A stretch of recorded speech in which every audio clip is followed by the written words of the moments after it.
How's it going, guys? Welcome back to Brutally Honest. I'm Lloyd. This is Ricardo. This is Scott. Oh, cut you off. Messing up. No, see you live. Alright, guys, so this is going to be episode 5. So the topics for today is one that not a lot of people like to talk about, but it's about depression. And don't worry, we're not going to be all moody throughout the whole episode. We are going to have self-development later on throughout the episode. But how you guys been? It's been about a good while. You? How was your... Vegas is fun, man. It was interesting, but I go back with friends. Did you get those cards? You know the cards. I got the card. Because some of these doesn't matter. I was like, oh, okay, cool. And I looked at it, I was like, oh, no. Wait, Not what I want, but alright. What kind of card is it? Oh, because you're on Vegas and you're on the strip, right? And you're walking and there's people handing out cards. Right. So me not ever going to Vegas and not knowing shit, I was like, oh, cool, let's do it. I grabbed it and then I put it away for a little bit. And my dad's like, you didn't look at the card, did you? I was like, no, why? And then I pull it out, look at it, and it's like a bunch of naked girls, and I was like, oh, okay. It's like basically escorts. Yeah, it's Oh, basically right. But they can't tell you to take when they just do this. They just do this. Yeah, that's exactly what the fuck it is. You know what? It's funny because I haven't gone to Vegas since I was a kid. But I remember seeing that. Mm-hmm. And they were all over the floor, and I was all like, don't look down. And I'm like, why don't I look down? Oh, okay. There it is. All right. You know what this reminds me of? Really quick. There was a video, a Vine or something. It was a video where it's this little kid on a bicycle, right? And someone's recording, and there's those buses for the escorts and everything, and they have the picture on it. And there's a little kid on the bike, and he bicycles he goes right by it, and you just hear the kid go, "Ooh la la!" I think he crashes into a wall or something. Or Right? Yeah, he crashes into a pool. Yeah. Also, guys, we do have an audience today, Isaac. What's up? He's in the back, but we'll go ahead and tag him so, show him some love. Because we don't have another camera now, we would have shown him. His beautiful, sexy ass over there. But, alright, so for depression, a lot of people claim that they have depression nowadays. And I think a lot of it's just to get attention. Sure, no, there's a lot of people that do have it due to life experiences and everything, but there's some that are just doing it to garner attention, that they want some sympathy from people. Just trying to feel better. They're just trying to feel better without having any reason. And I know I may sound like an ass because they're already hearing, but you don't know their stories, you don't know what they've been through, X, Y, and Z. But this goes towards those that they know that they're faking it, but they just want some sort of attention, and they think this is the right way to get it. So, I know you said you're going to look up some... Yeah, I did look something up. In case you guys didn't know, I was actually a psychology major before I got into film, and I did that for a couple of years, and I told myself I would never diagnose people. I never did, because there's more to psychology than just the disorders. I think that's that gets the most attention, and that's what people focus on the most when you hear psychology. But psychology literally means the study of the mind. That's literally the definition of psychology, the study of the mind. And there's so much to it. There's the depressions, but then you have social behavior. You have, development, the nature versus nurture debate. Tendencies, social experiments. There's a lot to it. But this is a big part of it as well. So yeah. So do you guys know what percentage people our age have been diagnosed with depression? Or self-claimed diagnosed? Anybody can self-claim. You just look at Google search and all of a sudden you're dying of cancer. Yeah. But this goes back to one thing I'll bring up. I remember my teacher from my intro to psychology class, when he told us that depression was the common cold of the disorders, which means that at least everybody in their life is gonna feel it at some point, and some might feel it early, some might feel it later. But we're all gonna at least dip our toes into that at least once in our lives. A little cesspool. Yeah, because going back to I actually took intro to psych 2301, I think, and they even told us depression's not something passed down to you; it's something learned. So if you're around someone who's gonna be depressed, you're gonna eventually feel that depression yourself. Definitely. Yeah, I think that's one of the most one of the main causes of depression, or even how you act as a person, is the people you surround yourself with. Definitely. Unless, of course we'll get into the whole self-development thing later, but unless you can learn to maintain your own while still hanging out with those people. But that's definitely a huge influence, is who you hang out with. You hang out with not just that, but your parents too. If your parents are one of those depressing parents, you're gonna learn that. Even if you see it when you're younger, when you don't even know what it is, you eventually will learn what it is. And constantly getting berated by negative comments. And surrounding yourself with people like that. Like I've surrounded myself with people like that are very depressive, and believe me, like eventually I start feeling it. I'm like, man, like, why do I feel like shit? Because it's just like a whole breakdown, pretty much. Yeah. Definitely, I've been there before, especially high school. I surrounded myself a lot with some depressing people, and then Influence has a lot to do with it. Yeah. It's a lot, and it's sad to see people fall to that, which is why I'm glad we're discussing depression first and then getting into the whole self-development. You can explain everything that you were looking up, and then I'll explain. Oh, yeah, definitely. And I think it's going to tie in really well, so I'm really excited for this one. But for the depression, what do you think is the main cause other than influence? But is there something that we can all say, yeah, that's a lot of the main reasons why people go into life? Things can be going so good and so well for you, and then life hits you with that huge left curve. Life is what happens when you're too busy making other plans. Pretty much. That's true. It's unavoidable. There's not going to be a day, there's not going to be a time in your life where it's always going to be perfect. There's always going to be something. And it could be a lot of things too. The loss of a job, the loss of a friend, a loved one, failed relationship, friendship, failed. Maybe you don't feel good about yourself. Insecurities as well. There's like a lot of things that could lead to depression. I know many people like to say like, oh, it's not enough to feel depressed about, or why are you depressed about that? But everybody's gonna everybody's gonna feel it because of their own reasons. And you know what? And I don't mean to sound like a douche, but it's also the mind. But you are. If you're no, I'm not. I'm the nicest guy here. No, I'm just kidding. But it honestly has a lot to do with the mind. Like it goes back to the psychology. Do you have a strong mind? Do you have a weak mind? If you have a weak mind, you're more susceptible to feeling those anxiety, depression, and all that. If you have a strong mind, if you keep your wits about things, you can avoid it. But of course, not everybody's like that. But they do have the potential to be like that. But that's another thing is what kind of state is your mind? Is it healthy? Is it strong? Or are you weak? Definitely. And before we continue, guys, first off, I don't think we introduced Eli. He's a guest host today. We worked with him a couple years back when I first started managing a job. Yeah, we all worked in that. We all worked together, all of us. Yeah, all of us. That's where it started. The cesspool, the gang.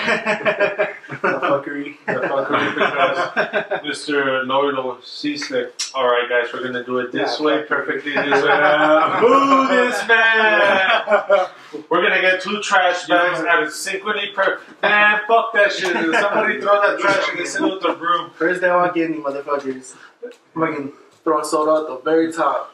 Oh, that ends. And it never ended. It didn't end for a good while. It ended when I wasn't around. It didn't end because y'all did it when I wasn't around. Oh, yeah. But we still did it. But it got the job done. Yeah, so be honest. Be honest.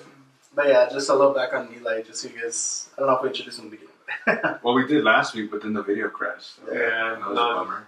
Real bummer because that was pretty fucking badass. That was a good one. I really enjoyed it. Like I remember we got the computer. I was like, no, where the fuck is this video? And all you see is a play button with those. I was super excited. I was like, oh no, don't tell me. There were some good pictures uploaded, which was that's true. Actually, I saved those too, so those will be coming out on next week. Yeah, so episode 4 will be next week. Next Sunday, yeah. Redo, but Lois found a couple of videos of us around. constructive criticism of it because he didn't want to be here. That's right. Be here. What a piece of shit.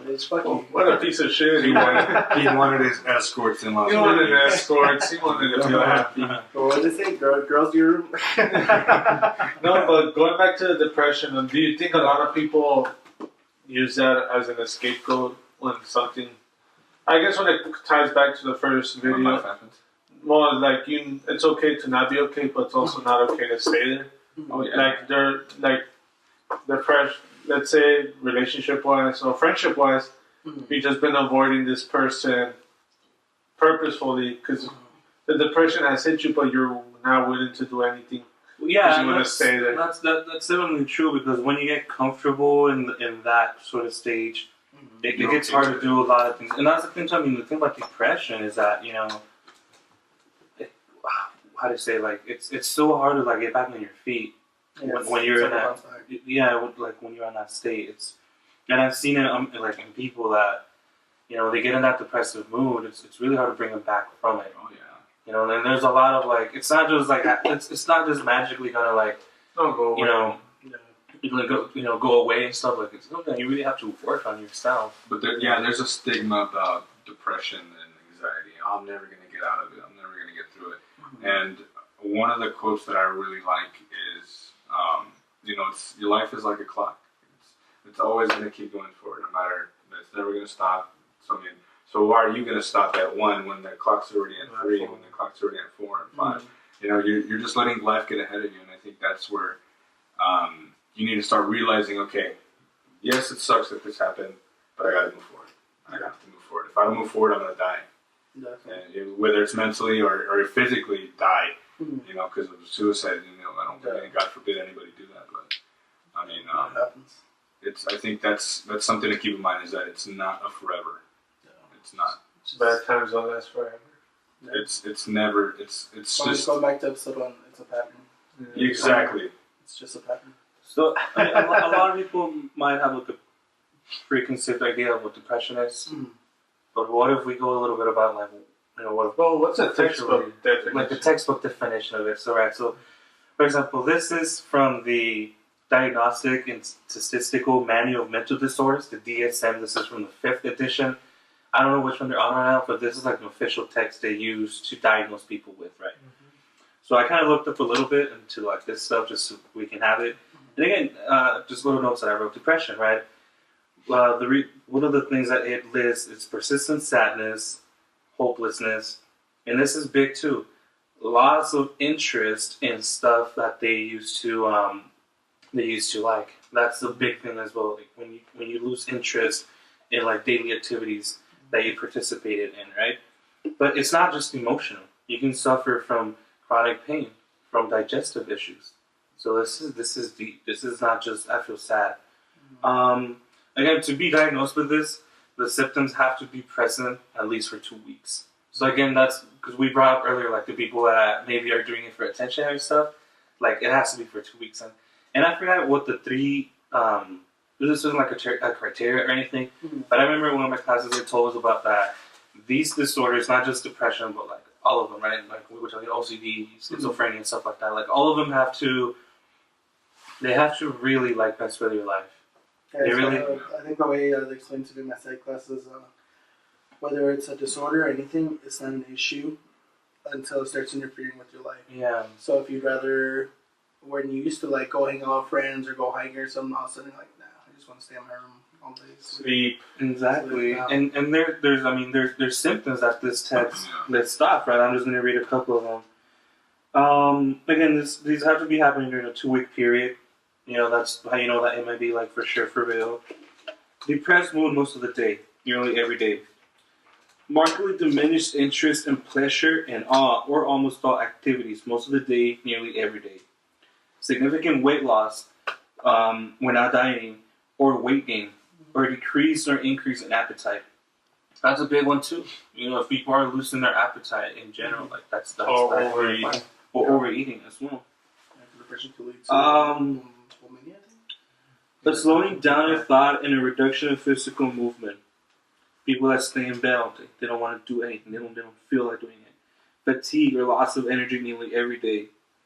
Feelings of worthlessness or excessive guilt every day. Diminished ability to think or concentrate. Recurring thoughts of death, suicidal ideation without a specific plan, or suicide attempt or specific plan to commit suicide. Again, these symptoms they have to clinically like distress or impair your social or like other areas of functioning. You know, like this has to really like mess with your life. Depression is like real and it's deep. So yeah. What other things I have? Again, associated features with depression. You know, there's high mortality, suicidal thoughts, anxiety goes along with depression. You know, feeling that you're not being well, stuff like that. A lot of things can happen with this, but it's not just emotional; it can be physical as well. Is there a time? I don't know if you guys want to give like a quick briefing. Is there a time where you guys felt? Oh that yeah, you were definitely. Well, what's the one that stood out the most? Where it's like, okay, for sure. I mean, this whole. I don't want to go into too much detail, but it was around like 2017, like around the end of it. Mm-hmm. That's when I was. That's when it was really. I mean, I felt really bad, and honestly, I was negative all around. It wasn't just me staying in bed all day and me just not taking care of myself. I was always posting negative stuff on social media, like always these sad songs, you know, all these depressing quotes and all that. And I mean, I can't say that constitutes depression because honestly, I'm not an expert. I didn't go to college for it. I mean, you've explained the criteria, but I mean, I still, just because you say that and just because I feel it doesn't mean I have it. But it did feel like a depressing time. Oh, really quick, guys, we're not licensed psychologists. Exactly. Oh, of course, that we're not licensed. Yeah. Don't think we're diagnosing or anything. Yeah, don't take advice from us. As far as the literal text of what it's saying, like you go see a doctor if you need to see a doctor. I mean, I don't want the FBI going. Yeah. And then what the hell? Get on the fucking ground. You want to be depressed? I'll show you the press. You didn't pay for a degree for this one? No, but yours, is there a time? A couple, honestly, I did have a few fights with depression growing up when I was a teenager. There wasn't really a trigger, so to speak. It just, I don't know, it just happened. I was just feeling down on myself, I guess. And I did fight it for a little bit. I did fight it for a little. I was actually on medication for a while. Yeah, and it's like fluoxetine, which was like the the poor people Prozac. So, but yeah, I actually had to take that for it was during high school. Yeah, I never really got to that. I mean, I think the only medication I'm taking is for ADHD, but that's not. Well, I used to take it for that as well. Yeah. For me, it's been honestly, it's kind of been most of my life. I feel. So it was. My depression goes back to the very beginning when it happened. Was probably like around when my nana died. My great grandma, I think it's called. Yeah. It kind of led to there, and it just went like in a downhill spiral. Just growing up, I was always bullied in middle school, elementary, high school, and after a while, like that let it get to me pretty bad. After a while, I kind of just like, man, I still want to be here. I don't want to do anything. I just want to leave. Like, you know, thoughts of suicide came up eventually, and I'm not gonna lie, they were there. And that's something I battled with even to recently. Like, I feel like I'm definitely out of that depression state that I was, and that's only been recently. I mean, you've seen the mood change since even before the podcast. When I changed environment at work, you know, it was a rough ride, and it's definitely a mental state that you can keep yourself in. I think mine has to be 2014 February. My uncle had died. I think it hit me hard because I consider him like my second dad due to, like, I love my dad, don't get me wrong, we're in a good relationship, but I consider him second because every time we would go to Cali, fight, because I always fought with my dad no matter what on vacations. Because he was one of those that it's either my way or, you know, the highway. Yeah. And my uncle's like, hey, like, he just knew how to calm me down. And he had a heart attack. He went and he was half paralyzed when he woke up from his coma. Went to church, you know, read the Bible, prayed a lot. And then for him to just die in a heart attack. I think I was just angry at the time, like, I guess, angry. I don't want to get religious, but I guess at God. Right. I was like, how the fuck are you going to kill somebody that being left behind by his wife is got half paralyzed? You're going to take him like that one, right when he was barely getting that side of his body back in motion. Yeah. And it took me, you know, and then I guess a little bit after, relationship had ended right a couple weeks after, but that thing about my uncle is what just for years kind of rolled over. Now that when I think of church, like going, it would get me angry because it would just remind me like, how dare you, piece of shit. But it wasn't until a couple of years ago, well, basically until my accident, that I felt more, I guess, more, peace with it. Like, you know what, just shit happens that you can't control. And I guess obviously it wasn't today, but next Sunday is going to be my first time going to church in like 5 years. Really? Where you going? I gotta look it up. It's some girl that we used to work with at Fantastico, some party hall place. I haven't seen in 6 years. She's like, do you want to come with me? And I was like, I haven't been there 5 years, so what's that? Hopefully you find your peace with God. I think that's another important thing with battling depression is, I mean, most people who are depressed they're mad at God, and I think that's something you got to come to peace with, because it's not God. Like people have this whole idea that it's God's fault, but there's a reason that they call the Bible the Book of Life. It's all about love and positivity. It's like there's nothing, you'll never find anything negative in there that's gonna say because you didn't do this, I'm gonna do this to your life. It's nothing like that. And people just have the misconception of what the Bible is, and I think that's a really good step to doing that, is getting back in there. You don't have to be like super religious, it's not about being religious. It's just about having a relationship, with God. And I think that's another important thing as far as getting over depression, is doing that. I think just that us as human beings, we always try to find an outlet. Like maybe not accept that, just like me, I couldn't accept that shit just happens. Trying to find a reason. I guess we just want an explanation. Yeah, exactly. This happened because of this. Someone to blame. Yeah, somebody. That's the thing. And you know what? Sometimes it's not things that happen to you are not done to ruin you. They're meant to shape you and to grow you. Yeah, and definitely. From that kind of standpoint. I mean, I'm not super religious myself, but I mean, you guys see me on Instagram. I do avidly follow God, and I go to church on a weekly basis, and I serve at my church. And I think it's a molding. It's a way to mold you, and a way to bring you back up from the ground. It's kind of like a tree. It's what we call seed time and harvest. So like seed time, all the bad stuff's happening to you. You gotta like just stick it out, because you're gonna grow. And then you're gonna get to a point where you're this huge, ginormous oak tree, and you're gonna look at the ground from there and be like, wow, I made it past that. And I think it goes back to that. It's important to have a relationship with God. Or I'm not saying you have to follow God, but whatever religion, I think it's at least to follow some set of morals that'll lift you up rather than break you down. Just find some peace.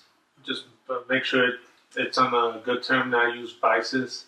Yeah. Like some people like to drink their depression, smoke, again, not eating or overeating. Just hopefully, like that, I didn't mean to throw that guy in Horizon. The guy that killed that 16-year-old a couple days ago? No. In Horizon, the guy ran a red light and T-boned a car with like 4 girls in it.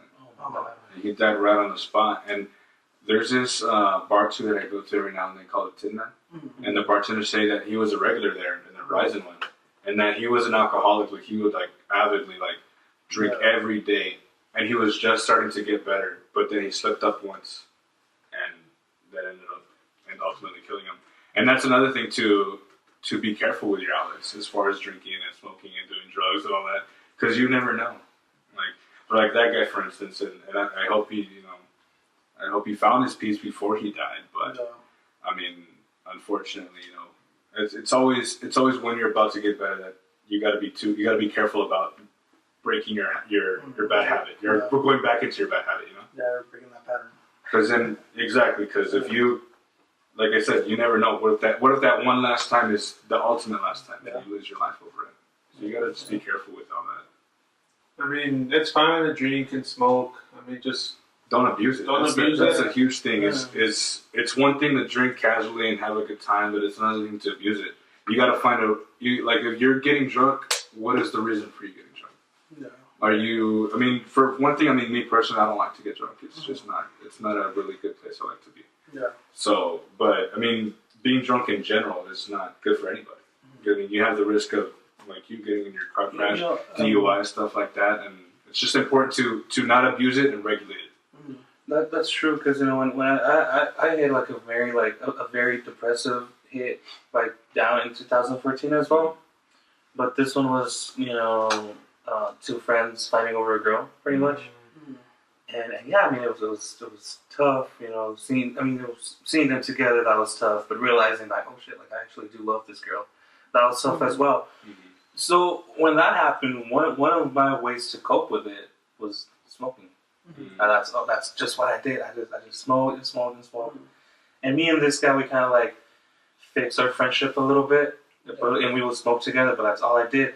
And the reason it was bad, I mean, I don't have anything against weed. I don't have anything against it. It's whatever. And free will, I don't have anything against it. I don't want to push people against doing it. And a lot of people do smoke weed to feel better, whatever. But at least in my case, since I was doing it so much, I wasn't giving myself like that proper healing. Like I wasn't allowing myself to heal. I was just gonna put everything away and be like, I'm just gonna get high and I'm just gonna feel better. And that's all I did. It didn't really help me. I mean, it was good. A little bit, but exactly. Like I had some good times, but yeah, I didn't really allow myself to heal. Because I was just putting it off and smoking. And that's the thing, you have to, like I said, it goes back to what is the reason why you're doing it. Exactly. Like, I mean, I personally don't smoke. I drink, I'm not going to lie, I do drink. But you got to find a reason behind why you're doing things. Yeah. Like, are you smoking because you're depressed, or are you smoking because it's a casual thing? And I mean, even though it's illegal here, but I mean, like in places like Colorado and California, like are you doing it because you just want to relax and take a load off from work? Or are you doing it because there's something wrong with it that you're just trying to avoid? And you don't got to be honest with me. You got to be honest with yourself. Like anybody who's watching, you got to look at yourself. You got to take an analysis of yourself every now and then to keep yourself in check. Yeah. Otherwise, you get in too deep and you end up like that guy, sadly, dying drunk driving. Oh yeah, definitely. When it was a 3 to 4 month period, especially when I was living alone out on the east side, where I just go to the bar after that every day, drink, and. I got drunk or I felt good for a little while, but then I'll go home, start watching a movie or something, and I'll hit that low again. See, that's the thing. There's getting drunk and having a good time and partying like that, it's only going to be lasting like 2 hours. And then you're just back to your state. And, exactly. And you're going to go back to it, and then all of a sudden, boom, you got to pump your stomach for alcohol. Like an old crackhead. And it's like, when an addict starts to like detox, their body starts shaking and they feel like, no, I got to do it. But no, it's your body telling you got to stop, and that's why it becomes dangerous. Of course, and that's why I brought it up, that 3 to 4 month binge where I was just drinking, getting drunk. One day I just looked at myself and I was like, why am I drinking? Am I drinking because I want to drink, or am I drinking because I want to feel good? Yeah. Because that's the only outlet where I felt good when I was drunk. And honestly, it goes to habits, and I want to kind of like jump into. I mean, we can still talk about depression, but I want to jump into a little bit of what I learned as far as reading these books. I'll get to that in a second. Well, what books do you have? Well, I have. I first want to give. You know who Liz is, right? Liz. She told me she knew you. Like I met her last year, in November, December. Well, anyways, she's a part of this she's part of this mentorship program called URA. It's like a mentorship program in self-development and all that. And she invited me to go help out with them. Or to not to help out with them, to get on board with them and engage in whatever they were doing. And I couldn't do it financially. Financially, it just wasn't going to happen. Yeah. But they gave me this book to read. They said, I want you to read the first 2 chapters of the book. It's called The Compound Effect. And by Darren Hardy. It's a really good book, honestly. And I was supposed to give the book back to them. Thankfully, the guy never hit me up back to take it, because I ended up finishing reading it. Yeah. And honestly, it's changed my life. Like I only just started reading like this book like 2 months ago, and it's a real quick like perception on how to twist things, and it goes into habit breaking. What you're struggling with, areas of your life that you can do better, and stuff like that. And one of the things that it talks about is habits and how to break a bad habit. And there's steps to breaking that habit. And once again, I want to say that I'm not an expert, and I might be wrong on some things that I say it, and you think I'm wrong. You don't have to shut me down. You don't have to blow up the comments. I mean, you know, I'm not perfect. Yeah. That's all I want to say first before I get into all this. Okay. But you know, bad habits. You know, as far as breaking them, you got to identify your triggers. Like for you, when you're drinking for that 4-month binge, your trigger was because you're feeling depressed. Yeah. You know, so you got to identify your trigger. Number 2, step 2, you instead of acting on that trigger, you got to clean your house. And when I say clean house, like literally clean your house, like do something productive that's going to take your mind off of it. Because if you clean your house, you're going to start thinking about, I got to do this, I got to wipe this up, make sure it's clean, and you forget about wanting to do whatever it is that you wanted to do. Number 3 is you got to swap it. You got to find something else to do besides doing that thing. And it could be anything. It could be drinking, smoking, anything, you know. Yeah. Swap it for something positive. Step 4 is easing in. You know, nobody here is perfect. You're not going to all of a sudden go from one day to the next, you know, like day and night. You know, it's not going to happen overnight. So you got to just ease in every now and then, you know. I mean, you're gonna fall back sometimes. It's not that it's not gonna happen. It's gonna happen. But you just gotta do it enough times to where you don't want to do it anymore, and you end up finding that swap. And then, of course, jumping in is the 5th one, where if you're that type of person that you can just jump in from one day to the next, then of course do it. And that to me, like, really changed my perception. Like jumping in. Jumping in, like just doing it. Like if you're gonna stop doing it, cold turkey, do it. Just cut. Like I mean, there's some people that can do it. They have the ability to do it. That's why step 4 is ease in. You know, you're gonna just test the waters first, and then eventually get in. But you know, there's some people that are bold enough to just quit it cold turkey. You know, and that to me changed my life, because I mean, it's just it doesn't have to be drinking or smoking. I mean, that's one of the main things that people go to when depressed and all that. But it could be also, like, again, stress eating, overeating, you know, being lazy, you know. Instead of doing all that, find something that's productive for your life. Find something that you like, working out, going to the gym. You know, I was going to mention that. You know, listening to positive podcasts, like motivational speakers. You know, once you start changing your influence on who has influence on you, like if you listen to sad music, you're gonna feel sad. Yeah. So instead of listening to sad music, start listening to happy music. Start listening to positive and encouraging music. It's not rocket science, but again, it's doable. It's not impossible. I mean, I guess you could say it's simple but not easy. Yeah, exactly. It's simple, but it's not easy.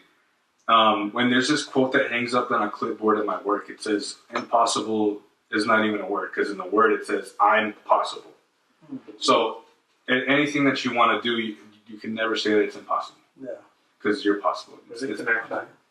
I mean, you can get on a plane, right? Can I jump off a building? I mean, that's bullshit. Because last time I tried, I fell into a bush. Well, that's impossible. Place to begin with supervisors. Right? There you go.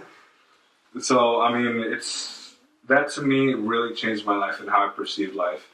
And another way to get out of all that is, you know, identifying goals. What do you want to do? What do you want to accomplish? You know, like for me, one of my goals this year was to read at least one book a month. And this one I started in late December, but I finished it in like the beginning of January. And this one I read for January, which is the 4 Disciplines of Execution. By it's a couple of authors, Chris McKenzie, Sean Covey, and Jim Holling. It's a good book too. I'll get to this one in a second. Okay. This pretty much is like the steps to making this happen.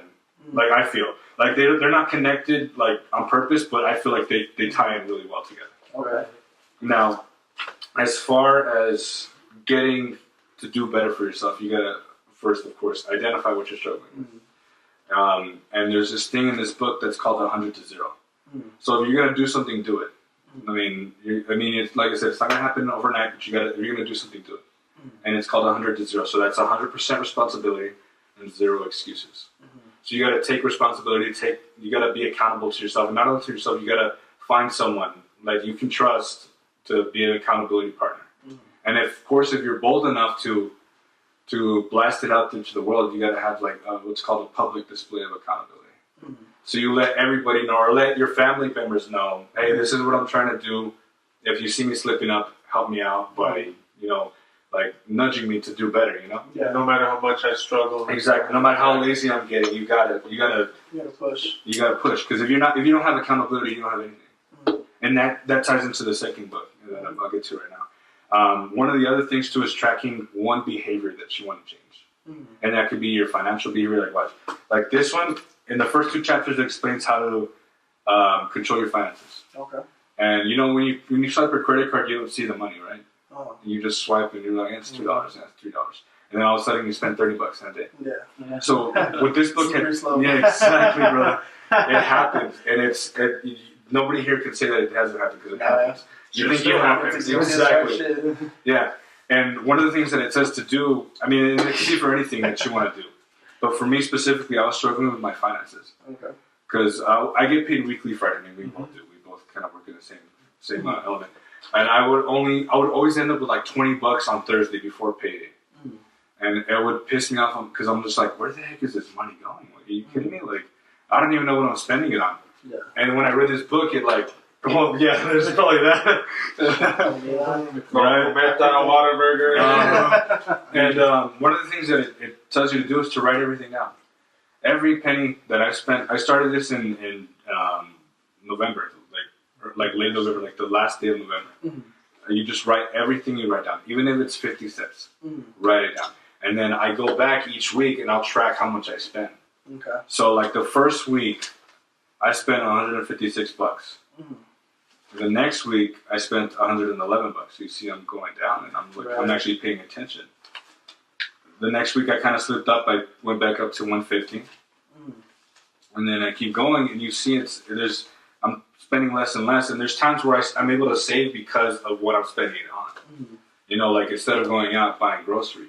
Yeah. And I started seeing to where I can get $70 in my paycheck before payday, and I can put that money in my savings. And that to me is something that's really important, especially with today's technologies, that you don't see your money. Yeah. Unless you carry cash, like some people do still carry cash, you're not going to see your money. Yeah. So this is a really perfect way to track your finances, and this could be for anything. Like if you're struggling with drinking, every time you take a beer, you write it down. Every time you smoke a cigarette, write it down. Anytime, like say somebody with a pornography addiction, every time you watch porn, write it down. And you're going to get to a point to where, like, if I do it, I have to write it down. And I'm going to see it. And I'm going to have to see it. I'm going to check your mind. And I'm going to have to, like, look at how much I spend. Like, oh, my God, I spent $50 on one day. Like, are you kidding me? So it's going to make you not want to write it down. That's going to ultimately make you not want to do it. And you can't cheat yourself. Because if you cheat yourself, especially, like, with finance, you're going to see it in your bank statement. Yeah. You're going to have less than what you thought you had. Yeah. So it's going to shape you to where you don't want to spend that needless spending. You don't want to spend that $20 that you could have spent at the bar. You would have, it's put it to your savings. Exactly, like it's. Buys. And it's honestly that to me, like the first. It's within the first 2 chapters of the book. And the first thing I did after I read that is I went to Walmart and I bought this. Okay. And it was awesome. And then as it goes through the book, it keeps going back to that. What are you struggling with? What are you struggling with the most? What is it that you want to improve on in your life? It could be anything: your spiritual, physical. You want to stop drinking. You want to stop doing this, that, etc. You gotta write it down. And this is what this notepad's for. Everything that I want to achieve, I write it down. So I have in here 3 good habits that I have, and that's something that explains here is write 3 good habits that you have. Okay. You also write 3 bad habits that you have. Excessive drinking, smoking, eating out a lot, and then 3 new habits that you want to shape in there. You want to add, swap out. Okay. It goes into that. You got to also look at your motivation. What's your motivation? What is motivating you to do that? It could be God. It could be you want to self-improve yourself. You want to do it for your family. You want to, it's all around self-improvement. And that's what, that's what all these books are around. They're based off of is self-improvement. And it's important to keep that, to grow. If you don't grow, you're not going to change, Okay. So, it's really important to carry these around if you are serious about it. And, there's even steps on how to get momentum in that. You know, like right here it says making new choices based on your goals and your good habits or your bad habits. You know, you got to put those choices to work. You can't just say you're going to do them and not do them. You know, you're not going to change. Now, number 3 is, you know, you got to repeat it. You got to keep repeatedly doing it until it becomes a habit. You know, it only takes 21 days to make a habit, and like about 17 to break it. So it's 17 days to break a habit and 21 to make a new one. So, you know, a 4th step to building momentum is finding yourself a daily routine. Whether it's you wake up at the same time, you go to the gym at the same time in the morning or at night, whatever you do. You know, taking a shower at the same time, brushing your teeth at the same time, getting ready for work at the same time. And honestly, I even did that before that book, but now I've like sharpened it to where it's exact. Okay. And that's like one thing. And then also the most important thing that you got to do when self-developing yourself is consistency. If you don't have consistency, you're not going to, you know, you do it for a week. I mean, yeah, that's fine. But if you stop for a week, you're not going to see results. And you're ultimately going to give up. Yeah. Yeah, it's the same thing with working out. You lose a pound in a week and you feel like you've achieved nothing, but you've achieved something. Yeah. Something's better than nothing. Exactly. Yeah, definitely. It's funny you say that because, like, even a pound, that's a great achievement. For at my gym, they literally have a little, that's not little, it's good. It's a good size, right about this size of yellow. It kind of looks like clay almost. That's a pound of fat. They use that as a motivation. It's a pound of fat. Their little diagram. Oh, a pound of fat. Yeah, oh, okay, okay. That's how much fat you lose. I go to Raw Fitness. Oh, okay. Yeah, I started with them. Honestly, that's where I changed. That's where my mentality started changing. Yeah. And also, too, I mean, you know, you gotta identify. It goes back to identifying your influence. You know, who has influence on you? What music is influencing you? What the culture around you is influencing you? And it all goes back to, like I said in the beginning, everybody can be a leader. Yeah. It depends on influence. And it's a podcast that I've been listening to. It's called The Lead Egg Show with Kevin Cruz. And that's every time he does his podcast, he says that leadership is not a title; it's based off influence, and everybody can be a leader. I kind of have to disagree on everybody being a leader, because I think just the natural structure of the world is that not everyone can be a chief. Some people have to be Indians. Well, if you're just because you're a follower doesn't mean that you can't be a leader for those followers, like managers. Yeah. There's a general manager. You make but more money I as a think leader. the way he's using the leadership though in that podcast is kind of like a leadership of your own life, not really a leadership. Yeah, it's not. It's like I said, it's not about title. It's about influence. Are you influencing the things around you, influencing yourself to do good or to do bad? And I mean that's a loose end. You know, you can identify anything as good as bad. You know, depending on your opinion. But I mean, it's all about influence. You know, also association. It goes back to your episode 1. Who are your friends? Are your friends the kind of friends that you want around when you're up there, when you're making the big bucks? It doesn't have to necessarily mean you're going to be a billionaire, but you're making the big bucks, or you're doing good in life. Are those the friends that you want? Better. Yeah, are those the friends that you want sticking around, or are they the friends that are actually holding you down? You know, the toxic friendships. Yeah, it goes back to that whole toxic friendships. I think our first episode, we were just like tying shit in every episode. You know what? It's crazy. When I was reading these books when you released that one, and I was like, damn, I really want to get into this and like elaborate a little bit more on that. And so it's really awesome to be here. And again, it's also about finding someone. It's finding your best friend and finding accountability. That way you can, like, if they give you a goal that they want to achieve and you give them a goal that you want to achieve, or that you give them a habit that you want to break and they give you, vice versa. And every time you mess up, you tell them, hey, you know what, I slipped up. And you encourage each other. It's all about encouragement. It's all about positivity. I mean, it's like, it all ties in. It all ties in. That's crazy. So our first episode, 4 episodes later, about a month later, and it still goes back all the way back there. Yeah, that's keeping it consistent. And that's kind of crazy too, because it's like we set up a base with that first podcast. Yeah, we're not intentionally circling back. It's just kind of happens. Yeah. And I think another thing you have to do if you really want to change is write it down, somewhere where you can see. Like me, after I finished this book, I bought a whiteboard, and I wrote down all the goals that I want to achieve for 2019. One of those being I wanted to lose at least 50 pounds this week. That's a long-term goal. Yeah, long-term goals for the year is go to school, get a better relationship with God, and advance and all that. Again, I'm not perfect, of course. Reading at least a book every day. closer to my family, you know, hanging out with them at least once. And I've honestly been slacking off in that. I can tell. You got to write down the goals that you want for a year, the goals that you want to do for a month, and the goals that you want to do for 3 months.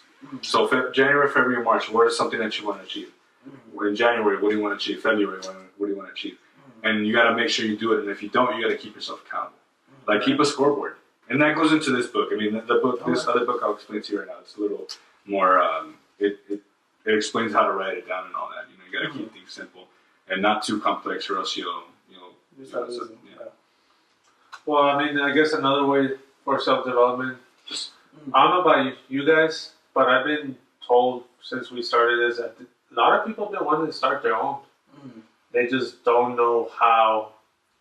It's confidence. Yeah. Like honestly, like on my way over here, I was thinking about what I want to say and how I want to say things, and I was like, okay, I just want to like yada yada. I was even talking to myself in the car, and I was like, because I want it to be good, you know. Yeah. And that's the thing is that it's not going to be perfect. Like this right here, like this is going off the rails of what I wanted to talk about. Yeah. But it's going good. I'm not upset about it.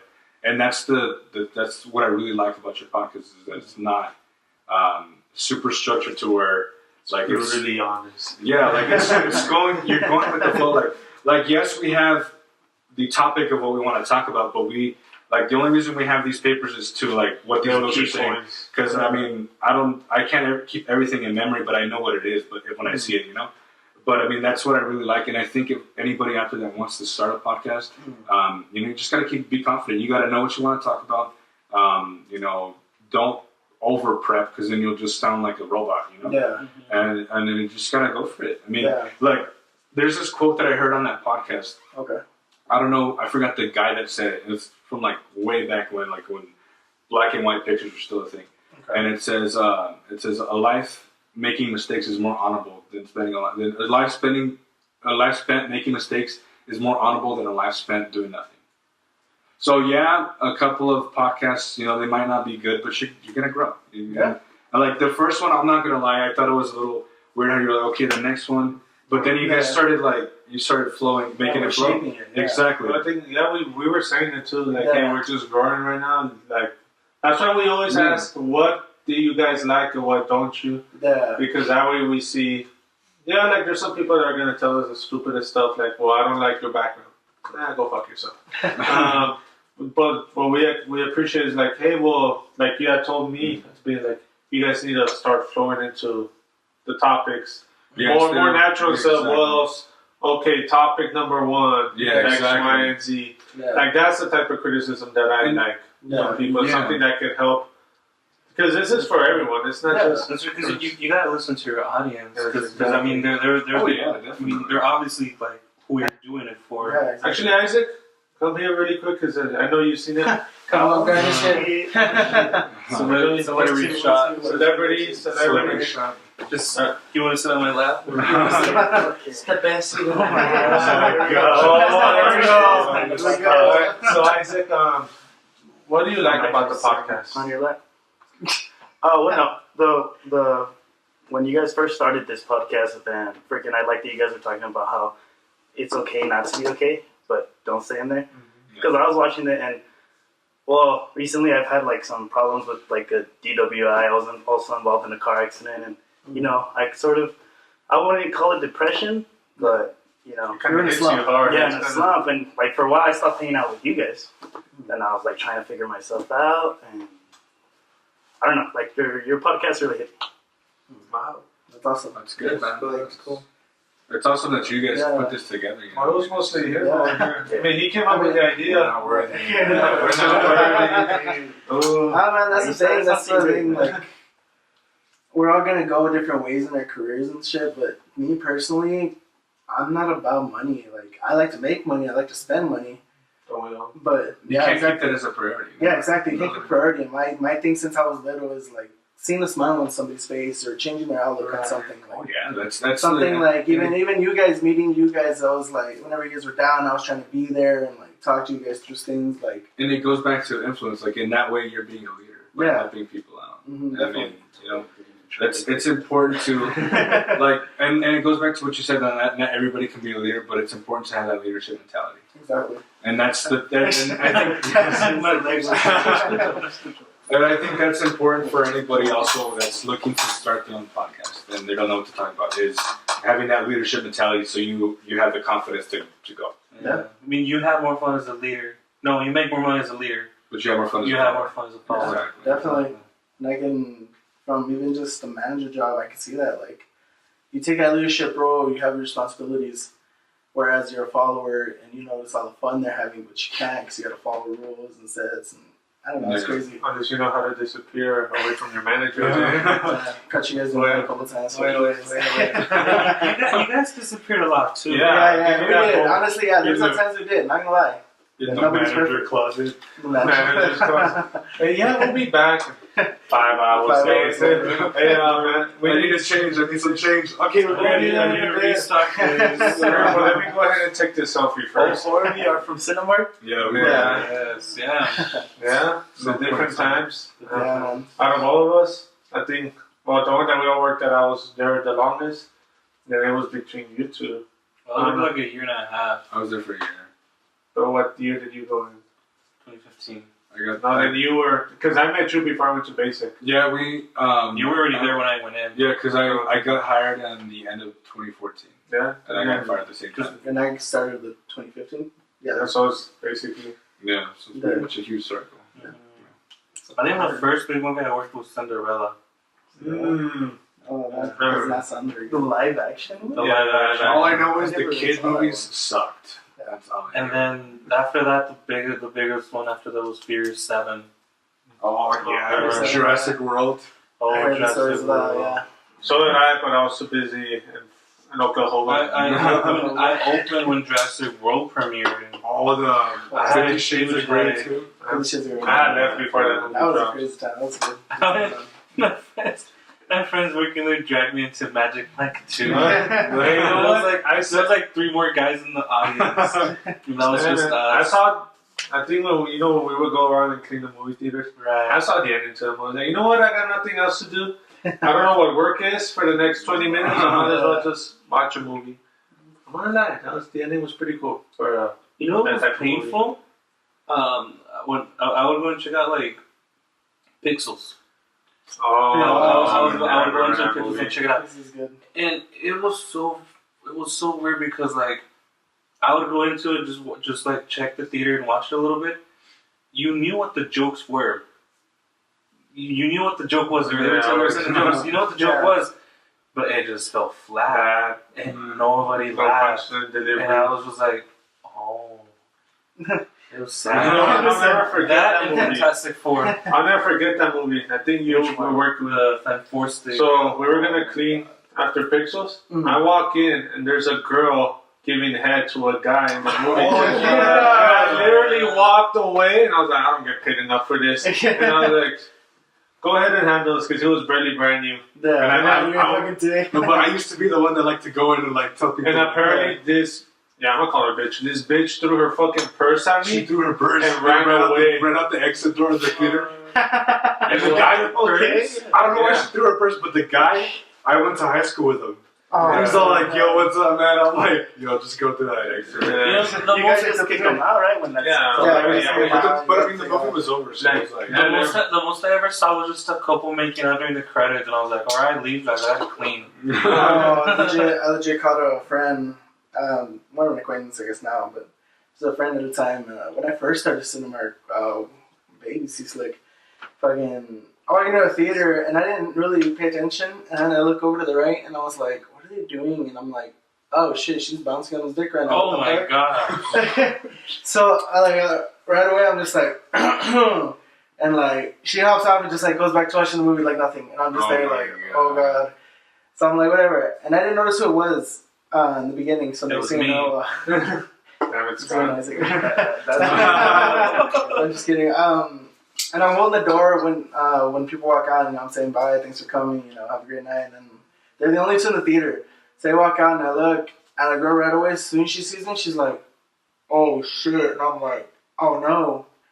Oh yeah. I was just like, oh, have a great day, guys. And like they walked away, and I was just like, "Fuck." But who was it? I'm not gonna say names now. Oh, okay. But it was someone. It was someone I knew, and I was like, "Well, honestly, it caught me off guard because I don't think she was like Not like that. not like that because there's nothing wrong with." Like, Yes, there is something wrong with that. Legally, yes, but I just never saw her like being kind of wild like that. I guess you'd say, and it's just like coming off her. It's always the ones you least expect. It is. I guess before we bounce on to our old work stories, just those that want to start a podcast, just like I told the other people that told me, just go for it. Yeah. Like this app that I'm gonna start using for the audio for those that don't want to look at our ugly mugs. Yeah, I was gonna point that out. The reason is like looking at his phone because of the whole Anchor. So this app is called Anchor, and it's mostly for audio. There's other people that have their own radio shows. You can add trim the audio files, put sound effects, music, whatever. But this is going to be an alternative for those that, like I said, don't want to look at our ugly faces. Because apparently some of them voted that we're too ugly for radio. When I did that poll. When I was like, should we do a drunk live Q&A? And I was like, hell yeah, or our faces only perfect for radio. And that's how some people voted for it. I was like, damn. Really? I didn't notice that. That's are we that bad? Oh no, that's funny as Sorry fuck. to disappoint you guys. Well, if I saw that second option and no one's in this, I'd be like, Honestly, I'm not gonna lie, I voted for the sake of No, but it's just for those that that are interested in our podcast but don't have time to watch the videos. Yeah, or go on Facebook. Yeah, that they just want to listen but still go on social media or just do whatever they want to do. Yeah, actually, I watched the first episode on my way to work. So from where I live in Los Polvos, and it takes me like 45 minutes to get to work. So I pretty much finished your first episode driving to work. I just looked it up on Facebook, hooked up the aux cord, and that's how. See, but at least it's an alternative for those that just want to listen. Yeah. That time, but that's how I listen to my podcast. I'll be honest, like I just like throw on some headphones. And that's what I do at the gym when I'm weight training. I'll listen to a podcast. That's why I listen to this guy when I'm doing my weight training, and then when I get to cardio, I'll start reading the book. On the post, because we always share clips, little clips here and there, pictures. I'm gonna put in the link or put a post on how to get to this podcast. But you need to download the app. Again, it's called Anchor, and I think with time it's gonna get more popular because audio is more easily accessible for people. Yeah. Again, because they don't have to sit there and look at whatever. I mean, that's the cool thing about podcasts. Even the ones that are like filmed, you can pretty much just the audio does. just listen to the audio. So it's more versatile. So again, I'm gonna make the post. The app is called Anchor, and then on the post I'm gonna go ahead and detail how to get to there. And just follow, and then this is gonna be every time we do the podcast, it's gonna be the video and then the audio. So if you see me look at my phone, it's not because I'm trying to hurry it up. I'm trying to see, okay, is it working? Or what is it? Did it stop? And then just to put that out there, guys. Yeah. So that's episode 4. Anything else you guys want to? Well, episode 5. I'm sorry. I wanted to go to this book real quick, real quick. All right. Yeah. So the 4 disciplines of execution, pretty much, it shapes. It's steps. It's really what it is. It's steps, but it's going to end up being a discipline. It's going to be something that you're going to want to do every day. Now, as far as getting started on that, I mean, I'm going to just skim through real quick. I mean, but this book, of course, explains it more elaborately. So if you guys are interested, you can pick these books up at your local Barnes & Noble or Amazon. They're right there.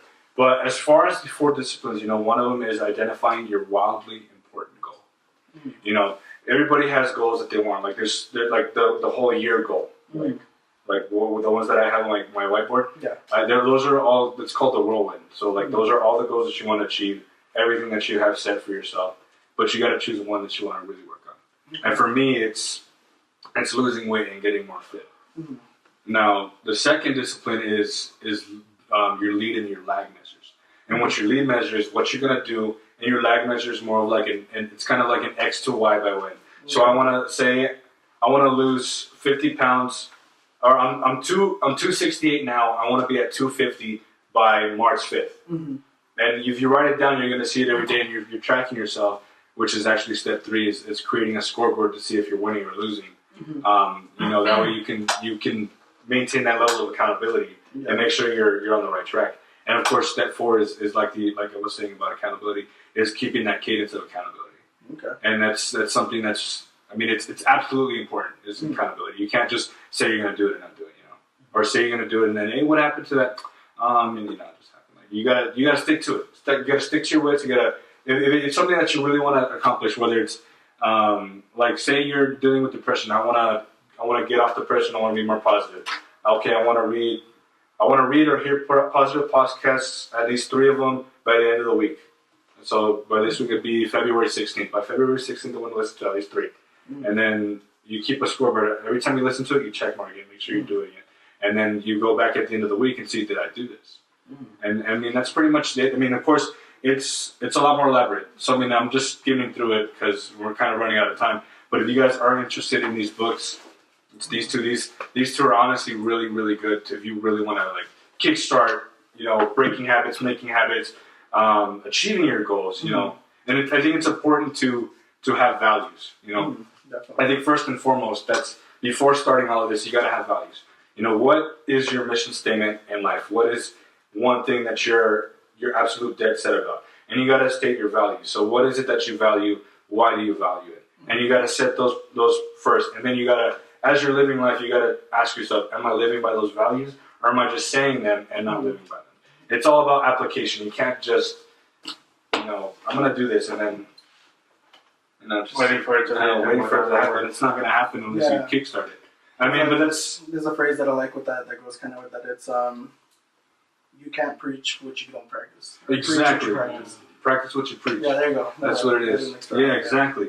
And I mean, and of course, you're gonna mess up. Yeah. Definitely. And one last thing that I really want to go to is that Midas touch. I think you were talking to me about it, or we kind of like spoke about it a little bit. Like I think it was like one chat on Snapchat. It's called the Midas touch apology. And whether you can do this to yourself or apologize to someone else, the way it is it's an acronym. So M is your mistake.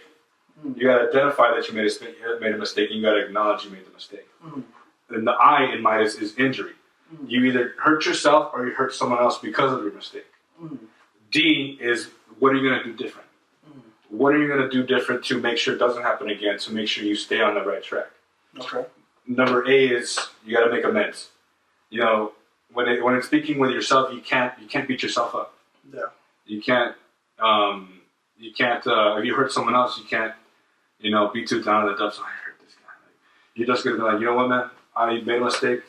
I'm gonna do this X, Y, and Z to do things differently. And I just want to say that I hope we're cool. And then you shake their hand. We're not. Yeah, exactly. I'm done. I'm done. For you being positive and then be moody right now. And then I'm going to kill myself. It's your fault. Oh my God, The Office. And the S is just stop talking, because the thing that dilutes an apology the most is the word but. Because the word but is an excuse. It's not. It's not a humble apology. It's not a sincere apology if you use but. Yeah. Hey, you know what? I'm sorry I did this, but it's because it literally, it's like kills the whole apology. It's like when, I guess relationship-wise, look, I'm sorry that I'm cheating on you, but you decided to go with your... There's no excuse to cheat. First of all, it was so that somebody's gonna, people always try to, even with friendship, hey, look, I'm sorry that I ditched you for this guy or girl, but this one time you didn't answer your phone. Exactly. So it defeats the whole purpose. There's no apology there. Exactly. They just want to look like, well, I apologize. And that's one thing also to implement, and when you want to achieve a goal, or when you're trying to break a bad habit or install a new one, you're gonna mess up. Yeah. But apologize for it. But don't use but. After you apologize, hey, you know what, man? I'm sorry. I messed up. I know I hurt you by doing that. Here's what I'm going to do differently. I just hope that me and you are cool. Hopefully we can get by this. And then stop. That way they can say, well, I guess that way they can say your butt. More times than not, they'll say your butt. Well, I understand, I did ditch you that one time instead of going with you like I said it was. That way they can say it. Because if you say it, it literally dilutes it. Yeah. So that's another thing that I think you can also implement when wanting to break your habits doing better for yourself. It's the Midas touch apology. All right, guys. So I think that should wrap up episode 5. Anything else? Huh? But I was gonna ask you guys, do you want to leave off like what you did to change your depression, or like something advice you want to tell people? Like, I guess just don't think that's gonna last forever. Just accept that some things happen for a reason, like you mentioned earlier. They're not there. You may think they're there to hurt you, to break you, but they're actually there to change you and mold you. You either evolve or you die. And if you're still stuck in that state of mind, that hole, you're only killing yourself, whether inside, spiritually, emotionally, and physically. Even sometimes physically. You're digging that grave and you're just willing to go. And also, don't try to blame someone else. I guess how I was blaming God for my uncle's death. I should not blamed him, but don't go blaming something else. Say, you know what, it happened. It was something out of my control, and take the proper steps to move forward and learn from whatever, and to make sure you try not to get back in that hole. Like we said earlier, it's a pattern, but try to recognize the signs and try to make sure you don't end up in that hole again. I guess for me, I'm gonna go to spiritual because that's what I do. That's my life. Find your spiritual outlet. Now I would recommend God because God is, in my beliefs, is the only one. There's no other God. Start listening to sermons. Start study. You don't have to study read the Bible. Just read it as it is. Find something you wanna learn about, such as dealing with depression or anxiety, or bettering yourself, and study that. And that to me is really important to have is a spiritual connection with God. And also it goes back to not beating yourself up. If you beat yourself up, you're never gonna change. Even if you're not the type of person to read books, because let's be real, there's some people that and that's another. Just go to YouTube. There's YouTube. There's some people audio. Again, it might not even have to be a podcast. Just put the video on YouTube. Put your phone somewhere and just listen. Or just watch it. And that too. Read a book. Instead of spending your whole day looking at social media, seeing what the world is doing, just read a book. And it doesn't have to be a self-development work. If you like fiction, nonfiction, fantasy, read it. Or ebooks. Yeah, exactly. It's audible. It's gonna do you a lot better than looking at the negativity that's on your phone. And, that's my opinion. But Isaac? Something that really helped me get out of my slumps is friends and family. And I was always the type that I wouldn't want to share whatever was bringing me down, because to me it was a personal thing that made me feel weak, and I don't like feeling weak. And my friends are just hey man, we're here if you ever need us. It came to the point where they just left me alone. And granted, I was the one ghosting them, so they had a right to. He doesn't want to hang out with us. And then eventually I was just hey, I apologize. I haven't been around this much, but it was my family and friends that knowing that they're there, that I could have their support no matter what, gets me out of those things. Just find a hobby. Just find something to get your mind on. A good hobby. Exactly. Good hobby. It could be working out. It could be an extracurricular activity. It could be a job. It could be friendships, love. Starting a podcast. Anything. There's something that is going to keep your mind out of it. And sure enough, soon, you'll find yourself thinking less about what was bringing you down, and you'll be more focused on what you're doing now. That's just, I think mine's pretty much a sum of everything. If you're going through a depression, number one, seek help, guys. It doesn't have to be professional help.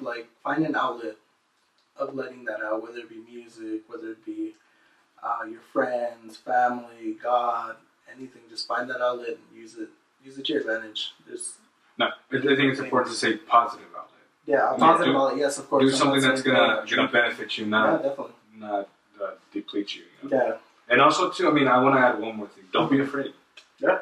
Especially when you're you're saying you don't want to feel weak. Don't be afraid to share.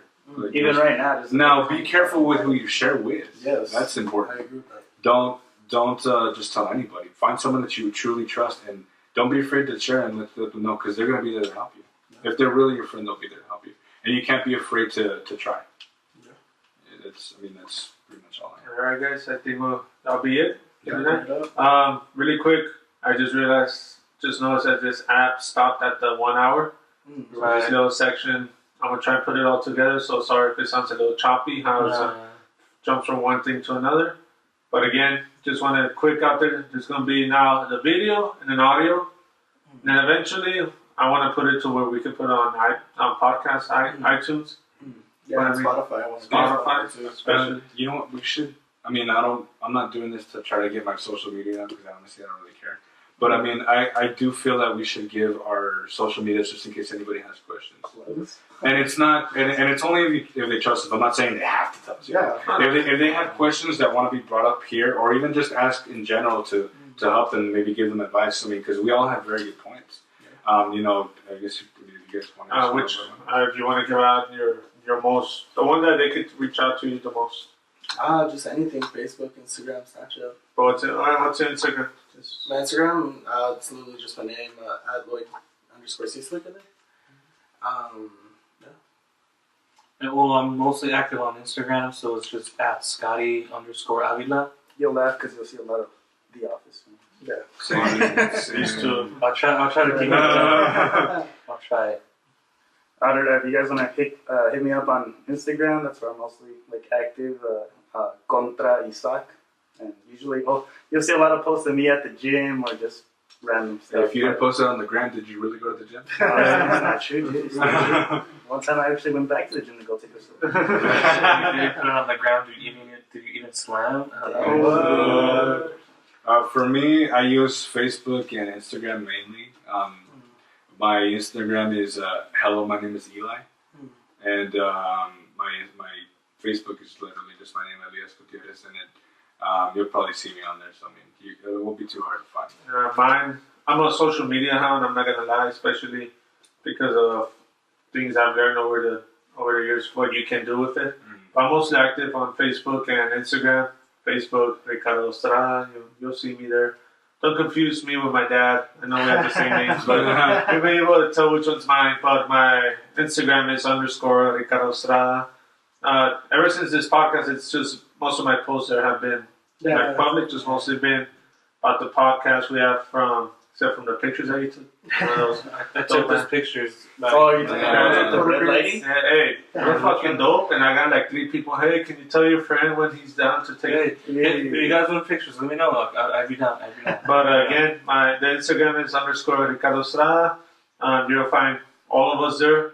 And this is not to publicize our social media. This is legit for people who want help or want to ask questions. Or if if you wanna, or hey, you should talk about suggestions. Suggestions, or those that got influence to start a podcast. Hey, would you guys be down to collab one day? Whether it be from Skype, FaceTime, or just meet up somewhere, in public or anywhere else. That way we could get more other podcasters around town. It's not even a hard thing. Literally, it's just a laptop, a microphone. You can even use your phone now. It's just putting it there. All right, just having a topic to talk about. There you go.